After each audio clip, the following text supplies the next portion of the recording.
Hello दोस्तों, स्वागत है आपका अपना YouTube channel MTA GK cues.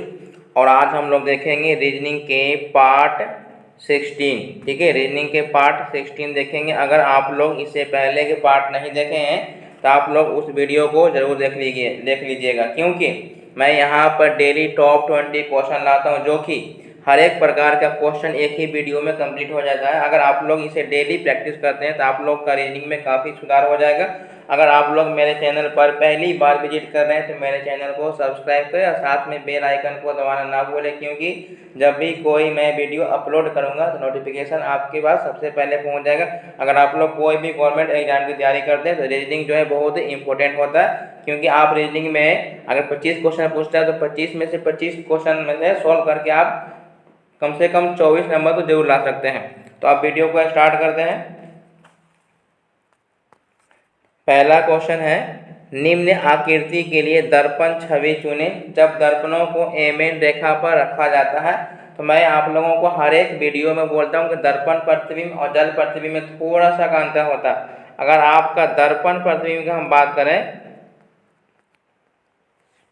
तो दर्पण प्रतिबिंब में क्या होता है, इमेज जो होता है वो राइट के जगह लेफ्ट हो जाता है और लेफ्ट की जगह क्या हो जाएगा, राइट हो जाएगा। अगर कोई भी वस्तु लेफ्ट में रखा हो तो वो कहाँ चला जाएगा, राइट में। ये हो गया दर्पण का। अगर हम जल के बात करें, किसका, जल का, तो जल वाले में क्या होता है कि अगर कोई भी वस्तु नीचे है तो वो ऊपर की ओर चला जाएगा और ऊपर की वस्तु जो है वो नीचे की ओर हो जाता है। इतना उम्मीद करते हैं आप लोग समझ गए होंगे, क्योंकि दर्पण में राइट और लेफ्ट होता है और जल प्रतिबिंब में ऊपर से नीचे और नीचे का ऊपर हो जाता है। उम्मीद करते हैं यहाँ तक समझ गए होंगे।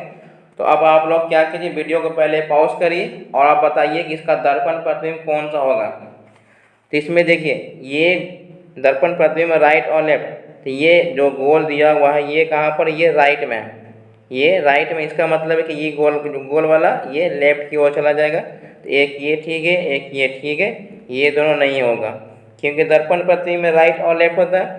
तो ये राइट से लेफ्ट आ गया, ठीक है। अब ये देखिएगा कि ये जो काला वाला रंगा हुआ ये ऊपर की ओर रंगा हुआ है, इसका मतलब ऊपर ही रंगा रहेगा। तो ये नीचे आ गया, इसका मतलब ये नहीं होगा। तो ये बॉक्स नंबर बी वाला सही हो जाएगा। तो ऑप्शन नंबर बी इसका राइट आंसर है। उम्मीद करते हैं यहाँ तक समझ गए होंगे। तो बढ़ते हैं अगले प्रश्न की ओर। क्वेश्चन नंबर 2, निम्न आकृति की जल में बनी सही छवि कौन सी होगी। तो आपको इसमें जल प्रतिबिंब बताना है। तो मैंने आप लोगों को जल प्रतिबिंब में क्या बताया है कॉन्सेप्ट, कि अगर ये एरो का निशान अगर ऊपर है तो ये एरो का निशान नीचे हो जाएगा, ठीक है। अगर एरो का निशान ये नीचे है तो ये ऊपर चला जाए, यानी जल प्रतिबिंब ऊपर से नीचे आता है, नीचे से ऊपर जाता है। तो अब आप लोग को देखना है कि ये जो ऊपर दिया हुआ ये अगर ऊपर है इसका मतलब है कि ये नीचे होगा। इसमें जो राइट में है तो वो राइट में ही रहेगा, बस ऊपर वाला नीचे हो जाएगा। तो ये राइट साइड में ऊपर है, इसका मतलब कि ये राइट साइड में नीचे आ जाएगा। पहला बात तो ये तो इधर आ गया, हो नहीं सकता, ये ऊपर के ऊपर ये हो नहीं सकता है, ये भी नहीं हो सकता है। हमारा कौन सा आंसर हो जाएगा, ऑप्शन नंबर ए हो जाएगा। उम्मीद करते हैं यहाँ तक आप समझ गए होंगे। तो बढ़ते हैं अगले प्रश्न की ओर। क्वेश्चन नंबर 3, दी गई आकृति में कितनी रेखाएं हैं, आपको रेखा गिनना है। तो मैं तो आप लोगों को हर एक वीडियो में गिनता हूँ कि रेखा जो होता है वो 3 प्रकार का होता है। एक हमारा ये होता है हॉरिजॉन्टल, और एक ये होता है वर्टिकल, और एक ये वाला लाइन तिरछा जिसको हम लोग इंक्लाइंड बोलते हैं। तो यही तीनों रेखा आपको गिनना है। तो सबसे पहले ये वाला लाइन गिनना है, 1 2 3 4। टोटल आपके पास ये वाले कितने आ गए, 4 आ गए। अब आपको ये गिनना, 1 2 3 4 5, टोटल कितने हो गए, ये 5 हो गए। अब आपको तिरछी लाइन गिनना है। तो तिरछी लाइन गिनने के लिए आपको अब कौन सा गिनना है, तिरछी लाइन गिनना है, ठीक है। ये हमारे 4 थे और ये हमारे 5 हैं। अब तिरछी लाइन कौन कौन सा बचा हुआ है, तो देखिए, एक ये हमारा यहाँ पर बचा हुआ ये है तिरछी, 1 2 3 4, 4 ऊपर हो गए। 4 के बाद ये 5, ये 6, 6 1 7, 7 1 8, तो ये हमारा 8 गो हो गया। ठीक है, अब सबके सब जोड़ देंगे, 5 4 9 9 8 17। 17 कौन सा ऑप्शन में? ऑप्शन नंबर डी इस क्वेश्चन का राइट आंसर हो जाएगा। उम्मीद करते हैं यहाँ तक आप बिल्कुल समझ गए होंगे। तो बढ़ते हैं अगले प्रश्न की ओर। क्वेश्चन नंबर 4, दी गई आकृति में कितनी सीधी रेखाएं? इससे पहले मैंने आपको कॉन्सेप्ट बता चुका है कि सीधी रेखाएं गिनने के लिए आपको 3 रेखा मालूम होना चाहिए। तो आप वीडियो को पहले पॉज करिए और खुद से काउंटिंग करिए कि इसमें कितनी रेखाएं हैं। अगर आप लोग मेरे चैनल पर पहली बार विजिट कर रहे हैं तो मेरे चैनल को सब्सक्राइब करें और साथ में बेल आइकन को प्रेस करना ना भूलें, और वीडियो को शुरू से लास्ट तक जरूर देखिएगा, क्योंकि मैं यहाँ पर बिल्कुल बेसिक और ट्रिक से भी बताता हूँ, और इसमें सभी प्रकार के प्रश्न आपको एक ही वीडियो में मिल जाएगा जो आप लोगों के लिए काफ़ी उपयोगी होगा। तो इसमें कितनी रेखाएं हैं? तो ये आपको गिनने के लिए मैंने क्या बताया कि एक हमारे पास हॉरिजॉन्टल होती है, एक वर्टिकल होती है और एक इंक्लाइन होती है। तो पहले हम हॉरिजॉन्टल ये वाले लाइन चेक करेंगे, 1 2 और ऐसा कोई नहीं है, तो ये 2 हो गया। उसके बाद ये वाले 1 2 3, ये हमारे 3 हो गए। अब ये वाले गिनना है, तो गिनने के लिए 1 2 3 4, टोटल कितने इसमें है? 4 है। 4 3 7 7 2 9। तो इस क्वेश्चन का right answer option number A. उम्मीद करते हैं समझ गए होंगे। तो बढ़ते हैं अगले प्रश्न की ओर। क्वेश्चन नंबर 5, घड़ी में 3:25 बजने पर घंटे और मिनट की सुई से बनने वाला कोण। तो मैं हर एक वीडियो में आप लोगों को बताता हूँ कि एंगल निकालने के लिए फॉर्मूला क्या होता है। 30h minus 11/2m। एच का मतलब होता है घंटा और एम का मतलब होता है मिनट। तो उम्मीद करते हैं आप लोग इस वीडियो को जरूर देखेंगे, और इसमें मैंने जो फार्मूला बार बार बताता हूँ आप लोग उस फार्मूले को ज़रूर याद रखिएगा। तो 30h है, तो ये 30 का 30 हो गया। उसके बाद इसमें 3 से गुना करेंगे, माइनस 11/2, मिनट कितना है हमारा? 25 है। ठीक है, यहाँ तक तो उम्मीद करते हैं आप समझ दिए होंगे। तो 30 में 3 से गुना करेंगे तो ये आपका 90 हो जाएगा, माइनस आपका कितना बचा हुआ है? 25 गुने 11 बटा ये 2 बचा हुआ है। तो 25 में 11 से गुना करेंगे तो आपको कितना आ जाएगा? 275 आ जाएगा। और 2 से भाग देंगे तो 1 2 तिहाई 6, 2 सते 14, 137.90 आ जाएगा, 137.5 आ जाएगा। अब इसमें से हमको 90 माइनस करना है, तो 137.5 माइनस 90 करेंगे, जो इसमें से बड़ा होगा उसी में से माइनस करेंगे। तो ये 5 7 13 में से 9 गया 4, 47.5। ऑप्शन नंबर डी इसका राइट आंसर है। उम्मीद करते हैं आप लोग इसे समझ गए होंगे। मैं जो आप लोगों को ये एंगल निकालने के लिए फॉर्मूला बताता हूँ तो आप लोग उसे ज़रूर नोट कर लीजिए और उसे याद कर लीजिएगा। तो बढ़ते हैं अगले प्रश्न की ओर। Question number 6। क्वेश्चन नंबर 6 में क्या है कि 6:25 PM पर घंटे और मिनट की सुइयों के बीच न्यून कोण क्या होगा। तो इससे पहले मैंने आपको कॉन्सेप्ट भी बताया, फार्मूला भी बताया। तो आप लोग वीडियो को पॉज करिए, खुद फार्मूला लिखिए और उसे खुद से सॉल्व करिए और अपना आंसर कमेंट बॉक्स में ज़रूर भेजें। तो एंगल निकालने के लिए फार्मूला मैंने क्या बताया है? 30h माइनस 11/2m, ये मैंने आपको फार्मूला बताया। तो 30h है, अगर 30 में हम 6 से गुना करेंगे तो 180 हो जाएगा, माइनस अब 11 गुने इसमें अगर हम 25 से गुना करेंगे तो ये 275 आ जाएगा, 275/2। मैंने अभी भाग दिया था इसको, तो ये आया था 137.5 आया था। तब मैं इसमें से घटा लूँगा, 137.5 घटा लूँगा 180 में से, 180 है तो 180 में से 137.5 घटा लेंगे तो ये 5 हो जाएगा, और 9 में से 7 गया 2 हो जाएगा, और 7 में से 3 गया 4, 42.5। तो ऑप्शन नंबर सी इस क्वेश्चन का right answer option number C हो जाएगा, 42.5 डिग्री। तो बढ़ते अगले प्रश्न की ओर। नेक्स्ट, 6 जनवरी 2014 को सप्ताह का कौन सा दिन था। तो मैं हर एक वीडियो में आप लोग को 2 चीज़ बताता हूँ, एक होता है मंथ कोड, एक होता है डे कोड। तो उम्मीद करते हैं आप लोगों ने उस कोड को जरूर याद कर लिए होंगे।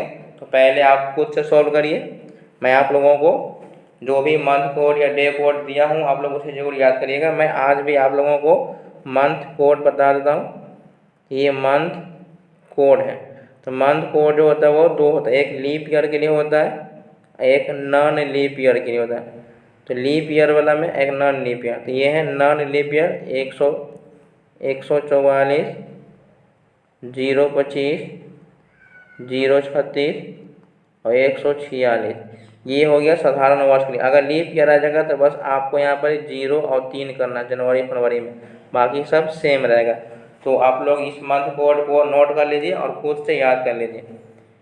और अब होता है डे कोड। क्या होता है? डे कोड होता है। तो डे कोड में कहने का मतलब जब भी किसी भी नंबर को अगर हम 7 से भाग देते हैं, जो शेष बचेगा, अगर शेष 1 बचेगा तो आपको संडे हो जाएगा, अगर शेष 2 बचेगा तो आपको मंडे हो जाएगा, अगर शेष 3 बचेगा तो आपको ट्यूसडे हो जाएगा, अगर 4 बचेगा तो आपको वेडनेसडे हो जाएगा, अगर 5 बचेगा तो आपको थर्सडे हो जाएगा, अगर 6 बचता है तो आपको फ्राइडे हो जाएगा, अगर शेषफल 0 बचता है तो ये आपको सैटरडे हो जाएगा। तो ये मैंने आपको मंथ कोड और डे कोड बता दिया हूँ। तो अब मैं आप लोगों को क्वेश्चन बताता हूँ। इसको निकालने के लिए क्या होता है, पहले हम लिखते हैं डे, उसके बाद मंथ कोड, उसके बाद ईयर लिखते हैं और उसके बाद लिखते हैं लीप ईयर कितना है, इसमें हम 7 से भाग दे देते हैं। तो लीप ईयर चेक करने के लिए हमेशा हम 7 से भाग देते हैं। तो अब मैं इसको सॉल्व करता हूँ। ये 6 हो गया, प्लस जनवरी का कोड क्या होता है, 1 होता है, प्लस 2014 है तो इसको 114 लिखेंगे। लास्ट में अगर 14 है तो 14 उससे पहले 1 लगा देंगे। अब ये मैं 114 में 4 से डिवाइड करूँगा, कितने लीप ईयर हैं तो 4 से भाग देंगे तो 4 दूनी 8, निकलेगा शेष 3, यानी 34, 4 8 32, तो 28 को लीप ईयर हो जाएंगे। अब इसमें 7 से भाग देंगे, तो ये 7 से भाग देंगे तो ये कट जाएगा, 6 और 1 7 हो गया, ये पूरा कट गया। अब 114 में 7 से भाग देंगे तो 1, उसके बाद यहाँ से निकलेगा 4, यानी 44, 7 छक्का 42, यानी 16 बार में इतना हो गया। तो आपको शेषफल कितना बचा, 2। शेषफल 2 आता है तो किसके लिए होता है, मंडे यानी सोमवार। तो इस क्वेश्चन का right answer option number B हो जाएगा। उम्मीद करते हैं यहाँ तक बिल्कुल समझ गए होंगे। तो बढ़ते हैं अगले प्रश्न की ओर। क्वेश्चन नंबर 8, यदि आज सोमवार है तो 61 दिन बाद कौन सा दिन होगा। अगर आज सोमवार है, कौन सा दिन है, सोमवार है, अगर इसमें हम 7 ऐड करेंगे ये फिर से सोमवार आ जाएगा। ठीक है, कौन सा आ जाएगा, सोमवार आ जाएगा। तो किसी भी दिन में अगर आप 7 जोड़ेंगे तो वो फिर से वही दिन आ जाता है। ठीक है, अगर आज मंगलवार है, मंगलवार में अगर हम 7 दिन ऐड करेंगे तो फिर से वो मंगलवार हो जाएगा। अगर हम मंगलवार में 14 जोड़ते हैं, 21 जोड़ते हैं, यानी 7 का जो भी मल्टीपल होगा अगर उसको ऐड करेंगे तो वो सेम डे रिपीट हो जाता है। जैसे आज हमारा मंडे है, मंडे में अगर हम 21 दिन जोड़ेंगे तो अब भी हमारा मंडे आएगा। क्यों आएगा मंडे, क्योंकि ये 7 का मल्टीपल है। तो कोई भी दिन अगर 7 का मल्टीपल उसमें ऐड करते हैं तो वो सेम डे रिप्रेजेंट करेगा। ठीक है, तो आज हमारा कितना है, सोमवार है। इसमें 61 दिन बाद कौन सा होगा, तो 61 दिन, तो पहले हम 61 में 7 से भाग दे देंगे, 7 8 56, 56 आ जाएगा, यानी 61 में हम 56 घटा लेंगे, 11 में से 6 गया 5, यानी 5 दिन हमको शेष बचा। तो हम सोमवार में 5 दिन ऐड करेंगे। ठीक है, कितने दिन, 5 दिन ऐड करेंगे। तो सोमवार में 5 दिन जोड़ो, सोमवार के बाद मंगल बुध बृहस्पति शुक्र शनि, कौन सा आ रहा है, शनिवार आ रहा है। तो इस क्वेश्चन का right answer option number A. उम्मीद करते हैं समझ गए होंगे। तो बढ़ते हैं अगले प्रश्न की ओर। ये पिछले प्रकार का जो क्वेश्चन था उसी प्रकार का ये भी क्वेश्चन है। तो आप लोग वीडियो को पहले पॉज करिए और खुद से इसको सॉल्व करिए। क्या लिखा हुआ, यदि आज सोमवार है तो 63 दिनों के बाद कौन सा दिन होगा। तो 63 अगर 7 का मल्टीपल है तो 7 9 63, 63 जो है वो 7 का मल्टीपल। इसका कहने का मतलब क्या हुआ, मैंने बताया कि जब भी कोई भी डे अगर 7 का मल्टीपल उसमें ऐड करते हैं तो वो सेम डे आता है, यानी सोमवार है, तो इसका आंसर सोमवार ही आएगा। उम्मीद करते हैं आप यहाँ समझ गए होंगे। तो बढ़ते हैं अगले प्रश्न की ओर। क्वेश्चन नंबर 10 कथन और निष्कर्ष होता है, इसको हम वेन डायग्राम के माध्यम से सॉल्व करते हैं। मैं हर एक वीडियो में जो 3 कॉन्सेप्ट होते हैं मैं उसे जरूर बताता हूँ। मैं इसलिए बताता हूँ क्योंकि कोई भी अगर नए विद्यार्थी इस वीडियो को देखेंगे तो उसे जरूर समझ में आना चाहिए, इसलिए मैं हर एक वीडियो में तीनों कॉन्सेप्ट को बताता हूँ। तो मैं आज भी इस कॉन्सेप्ट को बताऊँगा। इसमें 3 कॉन्सेप्ट क्या क्या होते हैं। एक कॉन्सेप्ट होता है सभी, क्या होता है सभी। एक होता है कुछ कुछ, एक होता है कोई नहीं। एक क्या होता है कोई नहीं। ये 3 कॉन्सेप्ट होता है सभी, कुछ कुछ, कोई नहीं। तो पहले हम बताते हैं सभी के लिए। तो सभी में क्या होता है कि 2 सर्किल होंगे, छोटा सा सर्किल जो होगा वो बड़े सर्किल के अंदर होगा। तो ये सभी के लिए हो गया, ठीक है। छोटा वाला सर्किल बड़े सर्किल के अंदर होगा। कुछ कुछ में क्या होता है, ये जो कुछ कुछ है इसमें 2 सर्किल होंगे जो एक दूसरे को चैन की तरह काट देंगे। तो ये कुछ कुछ का हो गया। एक होता है कोई नहीं। तो कोई नहीं का मतलब हो गया दोनों में दुश्मनी पैदा हो जाएगा, ना तो इससे बात करेगा ना तो उससे बात करेगा, ये दूर दूर रहेगा, ठीक है। तो ये कोई कोई हो गया। उम्मीद करते हैं यहाँ तक आप बिल्कुल ये सभी वाला हो गया। छोटा वाला सर्किल बड़े सर्किल के अंदर, कुछ कुछ में एक सर्किल दूसरे सर्किल को काटेगा, और कोई नहीं में एक सर्किल और दूसरे सर्किल दोनों दूर दूर रहेगा। तो अब मैं इस क्वेश्चन को वेन डायग्राम के माध्यम से सॉल्व करता हूँ। क्वेश्चन बोला है कि सभी लड़के गायक हैं। सभी वाला गया, इसका मतलब है कि 2 सर्किल होंगे जो कि छोटा बड़ा होगा। तो इसमें क्या बोला सभी लड़के, तो ये लड़के होंगे, गायक है तो जी फॉर गायक। आगे बोला है कुछ गायक प्रशिक्षित हैं। तो कुछ बोला है, इसका मतलब है कि गायक वाली खाली बोला है, जिसको बोलेगा बस उसी को काट देंगे। तो ये प्रशिक्षित हो गया। अब निष्कर्ष बोल रहा है कि सभी गायक लड़के हैं। सभी गायक लड़के नहीं हो सकता क्योंकि गायक बड़ा है और लड़का छोटा है, तो पूरा गायक लड़के के अंदर नहीं आ सकता। इसलिए पहला निष्कर्ष हमारा क्या है, गलत है। पहला निष्कर्ष क्या हो गया, गलत। दूसरा निष्कर्ष बोला है कुछ लड़कों को प्रशिक्षित किया जाता है।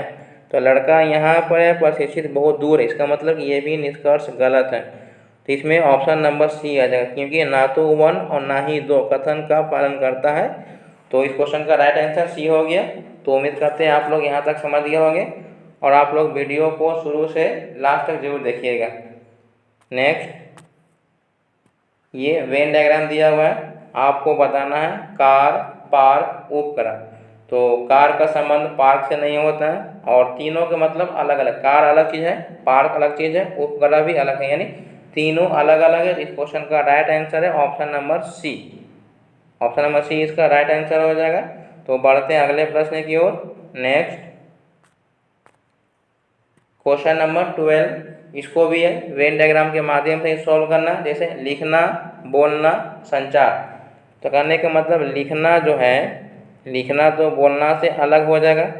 लिखना अलग है, बोलना अलग है, लेकिन ये सब के सब संचार में ही आता है, यानी ये संचार वाला सी हो गया, ठीक है। तो इसमें से देखना कि सी के अंदर ए और बी होना चाहिए। तो ऑप्शन नंबर सी इसका राइट आंसर है। उम्मीद करते हैं समझ गए होंगे। तो बढ़ते हैं अगले प्रश्न की ओर। क्वेश्चन नंबर 13 कौन सा प्रकार क्वेश्चन है।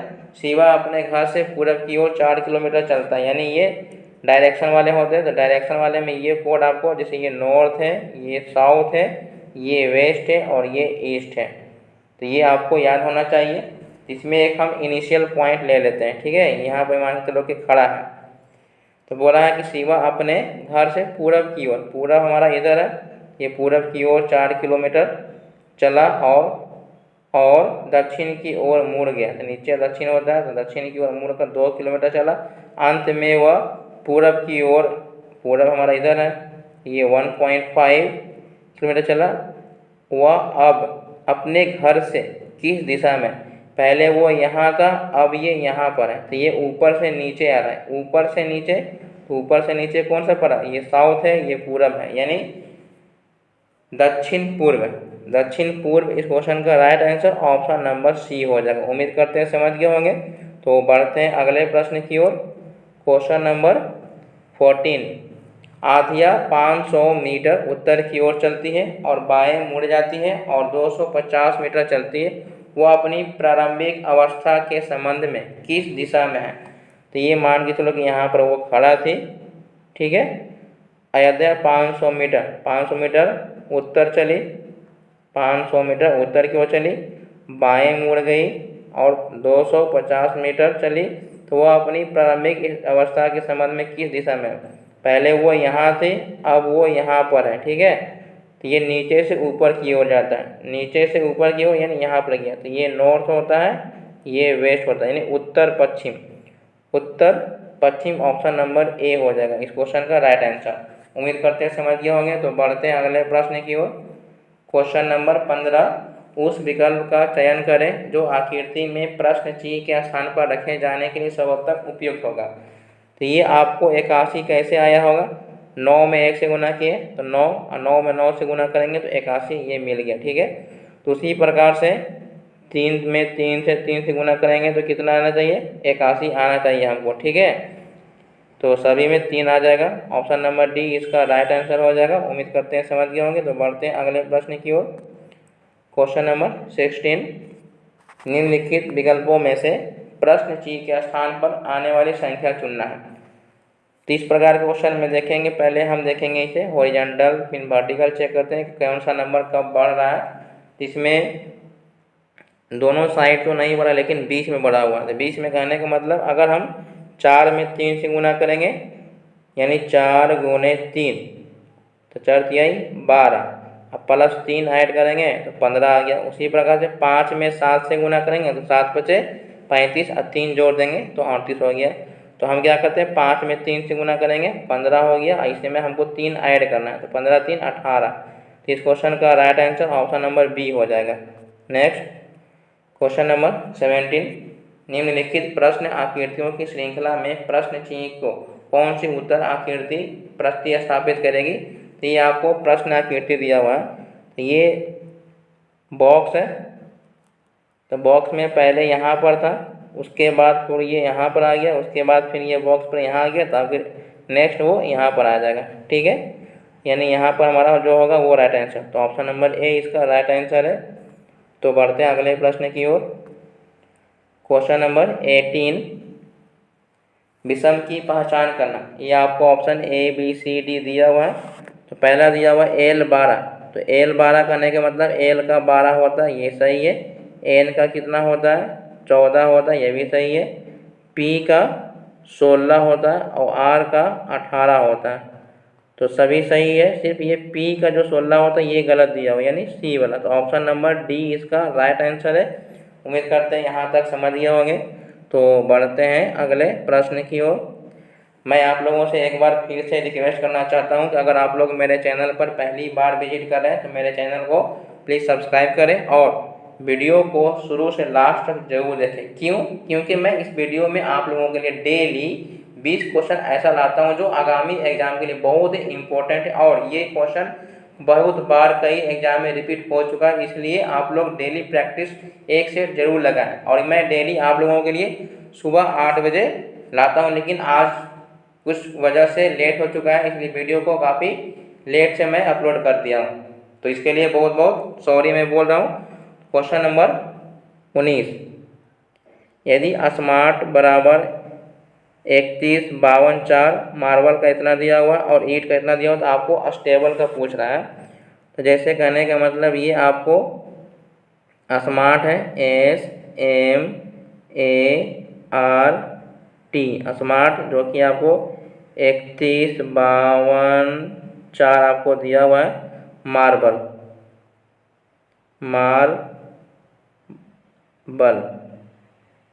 मार्बल कितना दिया हुआ है, 4 2 8 3 7 6, ये आपको दिया हुआ।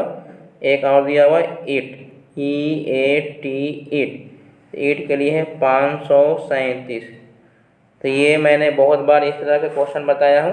पहले इसमें निकालना स्टेबल, तो पहले हमको एस के लिए निकालना है, तो एस के लिए आपको निकालना है, ठीक है।